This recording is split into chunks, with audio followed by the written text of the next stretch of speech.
two aspects which I thought really needed to be represented, and I mean I don't think in any sense that my sort of nutshell is comprehensive. It's interesting to notice that when Hefty and I did it together, we came at it from completely different points of view. But these are the aspects which I wanted to make reference to, and also in a sense to do some work over the next term. By that I mean the next few talks that we do here, and hopefully in the little meditation group that we've got going, to re-stimulate those levels of creative imagination and reset, to try and stimulate a daily practice in with people, or at least to recommend a daily practice of pursuing that consciousness some way. I think the feeling level is much easier to do, and if you set yourself a time to do it every day. I may have mentioned in the past, Eugene told me, we were talking once and he suggested that I actually, because I carried the tool bag home off a train, he recommended that while I was carrying the tool bag, which gave me a physical reference, a solid situation, it gave me a tension in my body, it gave me an emotional response to the tension in my body, it gave me an idea about what I was doing, it gave me a willful reference to it, and the consciousness on top of that. I could go through all those levels in what turned out to be about a quarter of a mile walking with a heavy bag, which was I was able to do every day. He did also say that it's extremely good body work to put your attention into your body, all your body if you can, over and over again, because it is stimulating that the consciousness itself is a catalyst, and it stimulates that pranic field. There is a writing which we haven't quite got out yet, but I think is probably pressing, which is all about this. It is about using the body in this way, and it was certainly the cornerstone of what he considered to be yoga. You know, there was certainly the way that it was taught through Ken Ratcliffe, and so I know it's the root of the way you teach, and it's certainly the root of the way I teach, of getting back in touch with that bodily field, and that bodily field itself does sort of feed back into itself, and he says it's health giving. You know, it does actually stimulate those processes inside the body, and you can, by focusing it, stimulate an organ to work better and to work more in relationship to the rest of the field of the body, because that's why he's stressing the wholeness.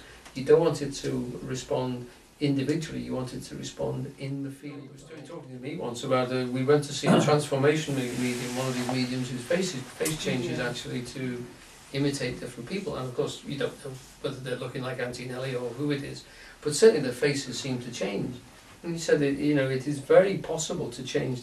There are actors who can configure their face differently, and you know, with practice, he said, you can change your face shape dramatically.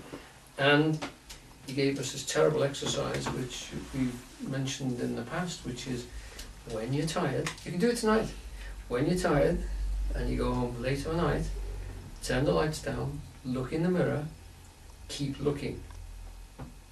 After a few minutes, your face starts to shift.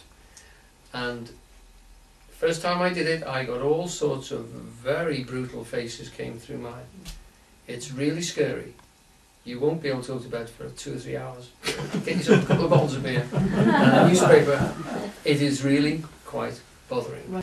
But that one in the mirror is really strange. Whether it's eye shifting, I'm sure, a process like that. But it is quite amazing, you know, that the expressions that come through. And you see, you know, when you see the aristocrats when they've got portraits of the family, it's very much like that. Or it seems to be. Yeah, when you know, it looks like you, but it's something coming through that you hadn't seen for a while. You can have a bit of fun with that. You can say, well, I've got this special mirror. It's a mirror of truth. Do you want to look into it? This is the mirror of truth. Yes, Hefty was going to say something. Sorry. I was going to say something, yeah. Are you going Thank to say? you very much. And you did say that when we did this talk together before, we came at it from different angles. So I'm going to just chip in with a little bit of my other angle. Certainly, please do. And also, interestingly, what Kath was saying and what you were saying are part of balance, where it comes in with witness, because everybody who met Eugene and learnt from him has their own point of view. So in terms of witness, what each person says is valid. from their experience of relating with him. He also would say that if anybody made a statement, you would need the equal and opposite statement to come anywhere near the truth. Mm-hmm. So it's perfectly valid to make all these different points. But my reason for choosing the title Eugene Halliday in a nutshell was not to try and put his ideas in a nutshell, because that's impossible. But to pick out initially, for people who had never heard of him, some main basic core points that he was talking about as an introduction to get people interested. Yeah. But also I liked it because it sounded a bit cheeky. Yes. Like trying to put this great man in a nutshell.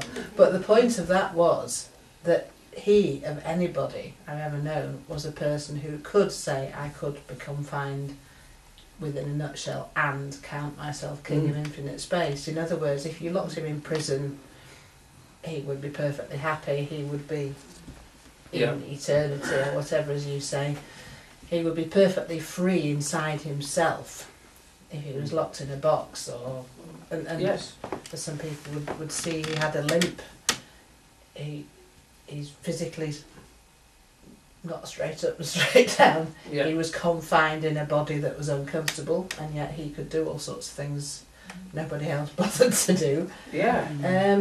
But the angle I came at it from, through the nutshell, was that freedom was a very, very important concept, and that was why he said to people, work on your vocabulary and make it active, because if your vocabulary is passive, you can be manipulated. You are being the manipulated, powers in that fact. be, by Yeah, you are. adverts, by government propaganda, by sophists, by anybody who can tie you up in knots with words or make you want something by the way they've presented an advert.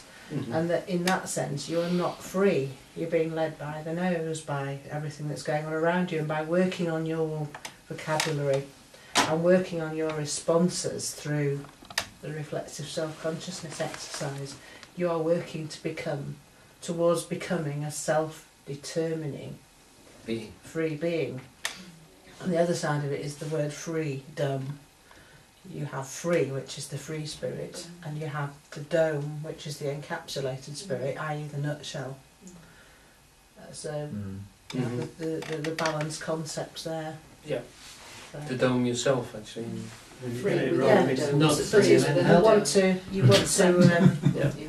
work Centuries towards free is boundless. creating your own form, as again you said, to precipitate your own idea of yourself into the future. Create your own nutshell and not be pushed around by or confined by external nutshells or concepts from politicians, marketers or whatever. That's right, and since some of them are actually seeds as well, to go into your own nutshell and Yes. develop your own seed And develop, yes. and then bring it out. The whole basis of sacred, he said, was to go into a secret place and develop something on your own, and then so that you could bring it out and give it to the world afterwards. So what he was teaching was freedom, self-determination, self-development. And that's sort of the idea of putting some concepts in a nutshell and hopefully to give people some idea of what it is that you find out if you start delving into that archive of recorded lectures of books. Introduce somebody to Eugene's material. Yeah. Where would you start? And I'd start with the tape definitions, actually, I think, and with the book Reflexive Self-Consciousness.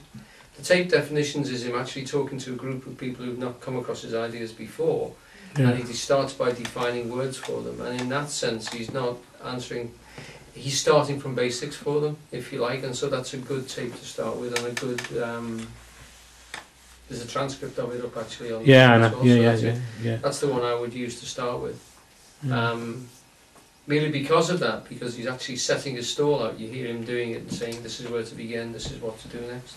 Would anybody else think anything else? Or? I'd agree with that, but I'd say that the first part